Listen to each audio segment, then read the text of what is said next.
दादांच्या राष्ट्रवादीचे प्रदेशाध्यक्ष सुनील तटकरेंनी धनंजय मुंडेंना फटकारले। सुनेत्रा पवारांना प्रश्न विचारण्यापासून धनंजय मुंडेंनी रोखलं आणि त्यानंतर काँग्रेसनं सुनेत्रा पवारांवरच गुंगी गुडिया अशी टीका केली।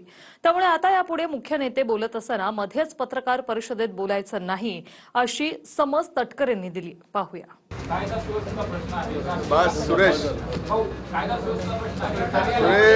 आभार।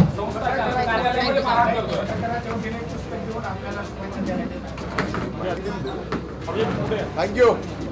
सगळ्यांनीच बोलावं। पत्रकार परिषद त्यांच्या नावानेच असते, त्यामुळे त्यांनी संवाद करणं हा त्याच्यातला गाभा आहे, हा महत्त्वाचाच भाग आहे। अशा वेळेला इतरांनी बोलणं अपेक्षित नाही। सुनेत्रा पवारांना बोलण्यापासून रोखण्यावरून प्रदेशाध्यक्ष सुनील तटकरेंनी धनंजय मुंडेंना फटकारलं। ज्यांची पत्रकार परिषद आहे त्यांनीच बोलावं। मुख्य व्यक्ती बोलत असताना शेजारी बसलेल्या व्यक्तीने बोलू नये अशा शब्दात तटकरेंनी धनंजय मुंडेंना जाहीररित्या समज दिली आहे। विशेष म्हणजे धनंजय मुंडेंच्या स्कृतीमुळेच काँग्रेसनं सुनेत्रा पवार यांच्यावर गुंगी गुडिया अशी टीका केली। थोडक्यात ज्यांची पत्रकार परिषद आहे त्यांना बोलू दिलं पाहिजे, त्यांनीच बोलावं। पत्रकार परिषद त्यांच्या नावानेच असते, त्यामुळे त्यांनी संवाद करणं हा त्याच्यातला गाभा आहे, हा महत्त्वाचाच भाग आहे। एक संकेत नक्कीच आहेत, ज्या वेळेला मुख्य व्यक्ती संबोधित असते पत्रकारांशी, त्याला बाजूला बसणारी कुणी व्यक्ती, मी आपल्याला माझंच उदाहरण दिलं, बावनकुळे साहेब आणि मी एकेकाळी प्रदेशाध्यक्ष म्हणून सोबत काम केलं, पण ते ज्या वेळेला संवाद करतात आणि मी जरी बाजूला बसलेला असलो तर तो संवाद त्यांच्याशी असतो, एवढं भान आम्ही प्रत्येकाने ठेवलंच पाहिजे। हे संकेत दोन्ही बाजूनी आहेत।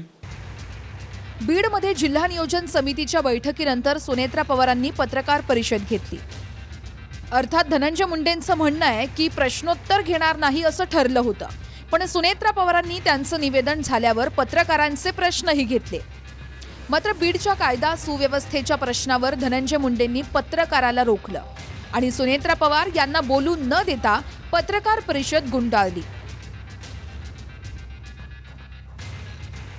त्यामुळे मुख्य नेत्यांच्या शेजारी बसण्यात हरकत नाहीये, पण बाजूला बसून पत्रकार परिषदेत बोलणं योग्य नाही असं तटकरेंनी सुनावलं। माध्यमाचे प्रतिनिधी प्रश्न विचारत होते, तर मी त्यांना म्हणले की आपण आता थांबायला पाहिजे, कारण हा प्रश्न उत्तराची प्रेस नाही, अधिकृतपणे हे सांगितलेलं आहे, हे पत्र अगोदरच दिलेलं आहे की हे फक्त निवेदन करण्यात येईल, प्रश्न उत्तर पत्रकार परिषद नाही। प्रिंट इलेक्ट्रॉनिक मीडियाचे अतिशय चांगलं काम करतात, फेअर काम करतात, पण काही मंडळींना मात्र बीड जिल्ह्याचं वातावरण सहजासहजी निवळू द्यायचं नाही, त्याच्यासाठी ते तुझबरही त्यांचे प्रयत्न कमी पडू देत नाहीत।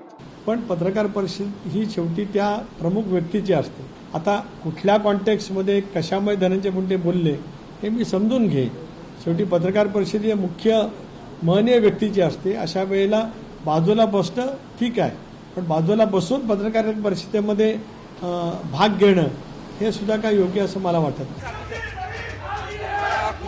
राष्ट्रवादी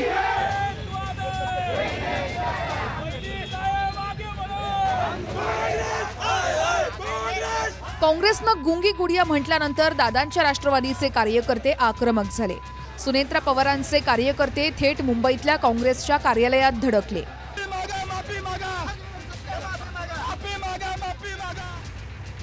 पण गुंगी गुडिया ही टिप्पणी वैयक्तिक घेऊ नये असं काँग्रेसचे प्रदेश अध्यक्ष हर्षवर्धन सपकाळ यांनी म्हटलंय।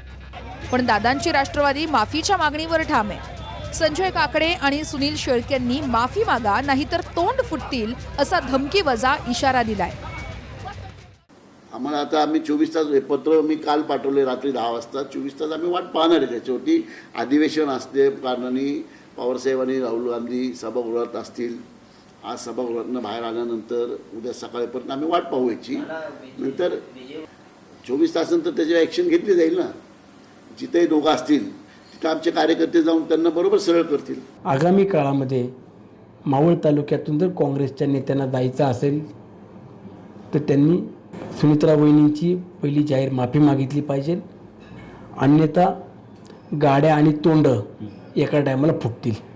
ज्या काही प्रकरणं आहेत त्याच्यातलं चुकीचं जे आहे ते चूक आहे, गुंडेगर्दी आली तेही चुकीचं आहे। इतवतच स्त्री दाक्षिण्य हे आमच्यासाठी सर्वतोपरी आहे आणि एका प्रसंगाच्या अनुषंगानं केलेली टिप्पणीला व्यक्तिगत घेऊन तिचा विपर्यास करू नये अशा प्रकारचं देखील एक ट्विट जे खेदाच्या संदर्भात होतं हे कालच काँग्रेस पक्षाच्या वतीनं हे देण्यात आलेलं आहे.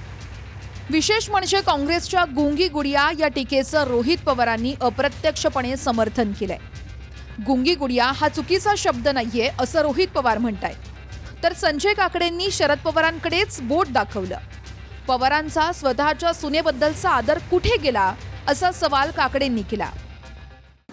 पवार साहेबांना महिलांबद्दल जो आदर होता तो आदर कुठे गेलाय, त्यातली त्यात त्यांची स्वतःची सुनेबद्दलचा आदर कुठे गेला हे माझ्या लक्षात अजूनही येत नाही. स्पष्ट शब्दात माझी भूमिका मांडलेली आहे की कोणत्याही महिला भगिनींच्या बाबतीमध्ये अनादर होऊ नये याच्या संदर्भातली भूमिका स्पष्ट करण्याचा प्रयत्न मी केलेला आहे. मगाशी तटकरे म्हणाले त्याप्रमाणे जर त्यांना त्या ठिकाणी सूचना केली तर मला बरं वाटेल. त्यामुळे पवार साहेबांनी काय बोलावं आणि काय नाही बोलावं हे संजय काकडेंनी आवाहन करू नये. पत्रकाराच्या प्रश्नाला उत्तर देण्यापासून सुनेत्रा पवारांना धनंजय मुंडेंनी रोखलं नसतं तर सुनेत्रा पवारांवर गुंगी गुडियासारखा शब्दप्रयोग झालाही नसता. तटकरेंनी समज दिल्यानं कदाचित धनंजय मुंडे यापुढे तसा प्रयत्न करणार नाही. तर सुनेत्रा पवारांनी गुंगी गुडिया टीकेला योग्य वेळी चोख उत्तर देणार असा इशारा दिला.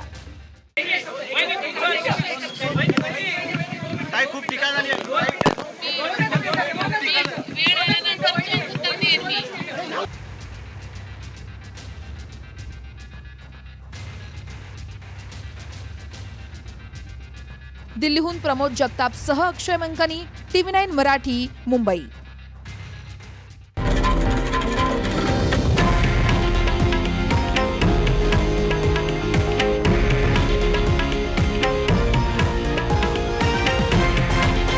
हे आहे देशातील नंबर 1 न्यूज नेटवर्क आणि आपण पाहत आहात TV9 मराठी, एकमेव.